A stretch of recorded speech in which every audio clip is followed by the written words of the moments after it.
శివాయ. ఓం నమో నారాయణాయ. కర్మ నివారణ నరదృష్టి నివారణ కాళభైరవాయ నమో నమః. నమో వ్రాతపతయే నమో గణపతయే నమో ప్రపదయే నమస్తే అస్తు లంబోదరాయ ఏకదంతాయ విఘ్న వినాశినే శివసుతాయ వరదమూర్తయే నమో నమః. హరి ఓం. మా ఛానల్కి స్వాగతం. చూస్తున్న వీక్షకులకు ప్రేక్షకులకు ప్రియ కాళభైరవ భగవద్బంధులకి స్వాగతం పలుకుతూ మమ్మల్ని ఎంతగానో ఆదరిస్తూ ఉండబడినటువంటి ప్రియ సోదర సోదరీమణులకు అందరికీ కూడా ముందస్తుగా వినాయక చవితి పండగ శుభాకాంక్షలు. మనము వీలైనంత వరకు కలుషితం లేనటువంటి రంగులు లేనటువంటి సహజ సిద్ధమైనటువంటి వినాయక స్వామిని పూజ చేద్దాం. మనము రాబోయేటువంటి భావితరాలలో జలచరాశులు నీటిని మనము కాలుష్యం లేకుండా కాపాడుకోవడం మన అందరి బాధ్యతగా భావించగలగాలి. 1/9/2025 నుండి 15/9/2025 వరకు పుట్టినటువంటి వారందరికీ కూడా ముందస్తుగా జన్మదిన శుభాకాంక్షలు. గతంలో వివాహం చేసుకున్న వారికి వివాహ వార్షికోత్సవ శుభాకాంక్షలు. ద్వాదశ రాశుల్లో గ్రహ గమనాన్ని వీక్షింపచేద్దాం.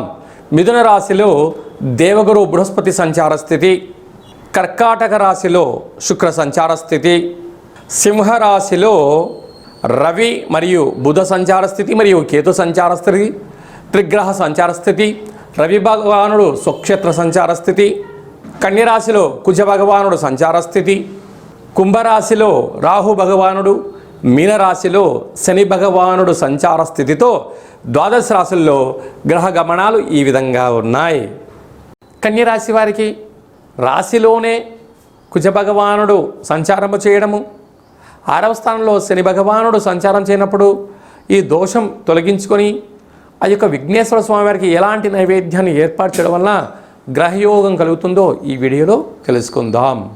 అలాగా విశేషంగా కన్యరాశిలో ఏ నక్షత్రాలు వస్తాయనగా ఉత్తరా నక్షత్రంలోని 2, 3, 4 పాదాలు, హస్తా నక్షత్రంలోని 4 పాదాలు, చిత్తా నక్షత్రంలో 1, 2 పాదాలు కలిపితే కన్యరాశి. రాశాధిపతి బుధ భగవానుడు. రాశిలోనే కుజుడు సంచారం చేయడం వలన చిన్న చిన్న విషయాలకు కోపం, ఆవేశం, ఆక్రోశం చాలా ఎక్కువ ఉంటుంది.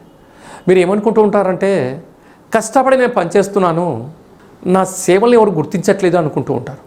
ఎవరు గుర్తించినా గుర్తించకపోయినా పంచభూతాలు భగవంతుడు మిమ్మల్ని గమనిస్తున్నాడు అని చెప్పే విషయాన్ని బాగా గుర్తుపెట్టుకోగలగాలి. అలాగనే సంతాన స్థానంలో విశేషమైనటువంటి యోగదాయకం. అలాగనే 6వ స్థానంలో రాహు సంచార స్థితి, శత్రువులు బాగా అధికం, సప్తమంలో శని సంచార స్థితి, ప్రేమికులు చాలా జాగ్రత్తగా ఉండి తీరాలి. రాజ్యస్థానంలో బృహస్పతి సంచార స్థితి, ఏకాదశ స్థానంలో శుక్ర భగవానుడు సంచార స్థితి, వ్యయంలో త్రిగ్రహ కూటమి.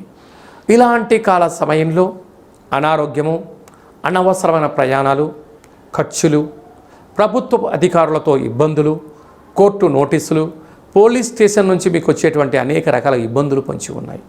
ఇలాంటి కాల సమయంలో పెసరపప్పుతో కూడుకున్నటువంటి ప్రసాదాన్ని భగవంతుడికి నైవేద్యంగా ఏర్పాటు చేయడము, పెసరపప్పుతో కూడుకున్న పెసరట్లను భగవంతుడికి నైవేద్యంగా ఏర్పాటు చేసి భక్తులకు ప్రసాదం పంచడం వలన స్థిరమైన బుద్ధి, స్థిరమైన ఆలోచన, ఐశ్వర్యం, ఆనందం కలుగుతుంది. లేకపోతే అనేక రకాలమైన సమస్యలు పొంచి ఉన్నాయి. తస్మాత్ జాగ్రత్త. భాద్రపద మాసంలో అలాగనే సెప్టెంబర్ మాసంలో ముఖ్యమైనటువంటి పండగల గురించి క్లుప్తంగా సవివరంగా సంపూర్ణంగా తెలుసుకుందాం. మనకు సెప్టెంబర్ మాసం ప్రారంభం అయ్యేసరికే మనకు వినాయక నవరాత్రులు జరుగుతున్నాయి కనుక మనకు 6వ తారీఖున విఘ్నేశ్వర స్వామివారు శరన్నవరాత్ర మహోత్సవాలన్నీ కూడా ముగించుకొని గంగా తీరం వైపు స్వామివారు బయలుదేరుతూ ఉంటారు.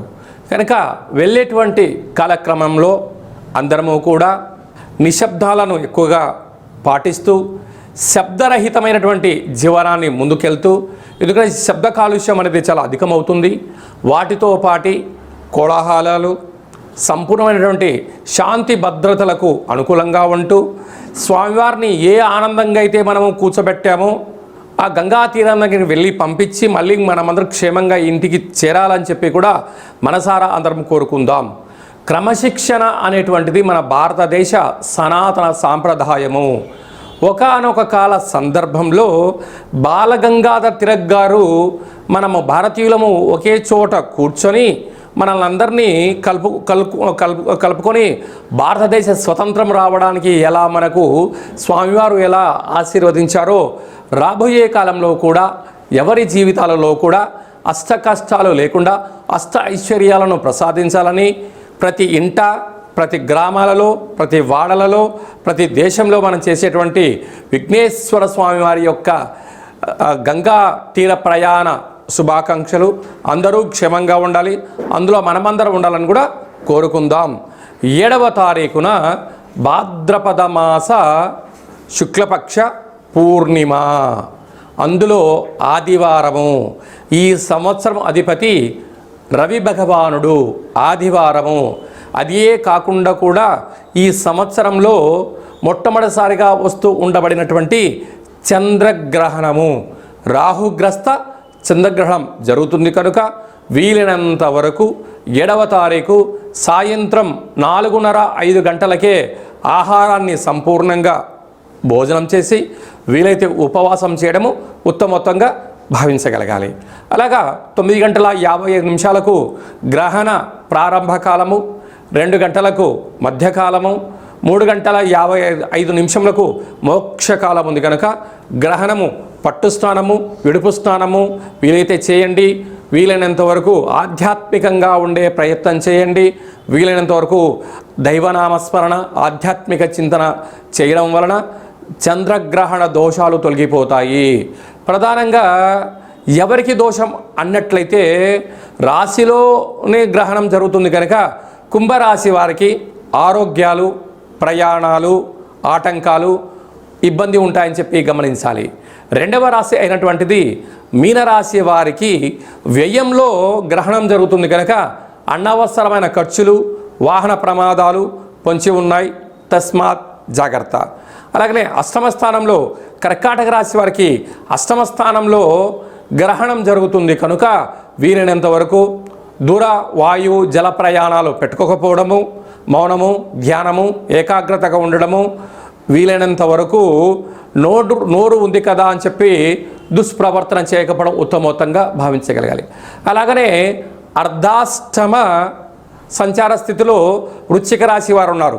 యంత్రాలతో, ఆయుధాలతో, ఫ్యాక్టరీలలో, కర్మాగారాల్లో, గృహాలలో అంటే ఇంటి పని చేసేటువంటి వారందరూ కూడా ఎంతో జాగ్రత్తగా ఉండాలని జ్యోతిర్విజ్ఞానం తెలియచేస్తుంది. గ్రహణకాల సమయంలో వీలైనంత వరకు ఉప ఆవాసము, మంత్ర సాధన, గ్రహణాన్ని చూడకపోవడమే ఉత్తమోత్తంగా భావించగలగాలి. ఇలాంటి కాల సమయంలో విదేశాలలో ఉండబడిన వారు కానీ మనకు దగ్గరగా ఉండబడిన ప్రాంతాలు ఈ దోషం తొలగించుకోవడం కోసము వీలైతే జపతర్పణాలు చేయండి.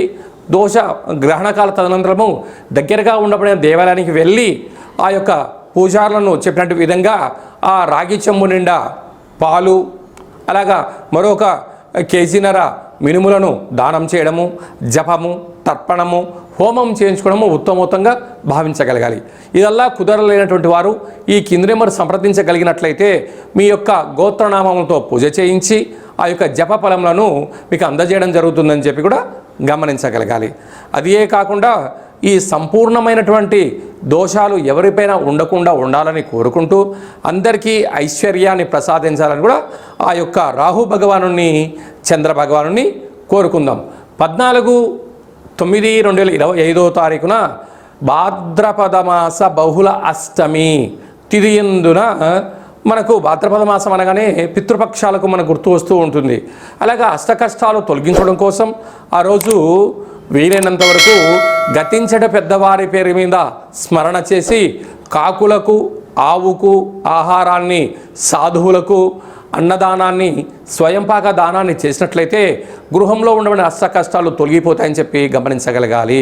కనుక ఈ సంవత్సరము మనము కాశీ క్షేత్రంలో ఇలాంటి క్రతు కార్యక్రమాలన్నీ ఏర్పాటు చేస్తున్నాము.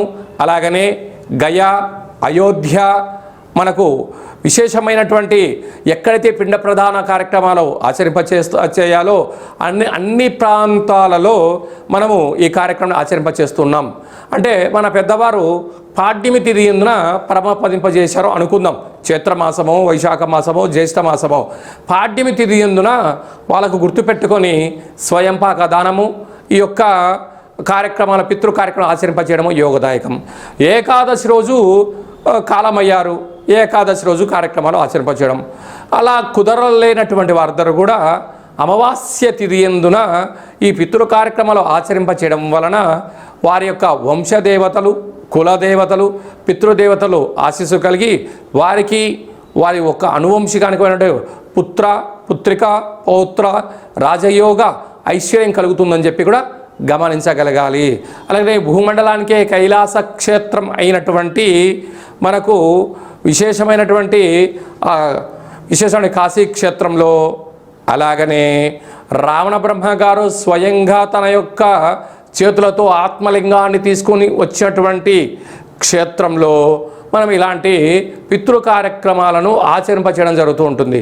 అలాగా మనం ఆయా స్థలాలలో మనం పెట్టినట్లయితే విశేషమైన పుణ్య ఫలితం కలిగి కోటి జన్మల పుణ్య ఫలితం కలుగుతుందని చెప్పి కూడా గమనించాలి.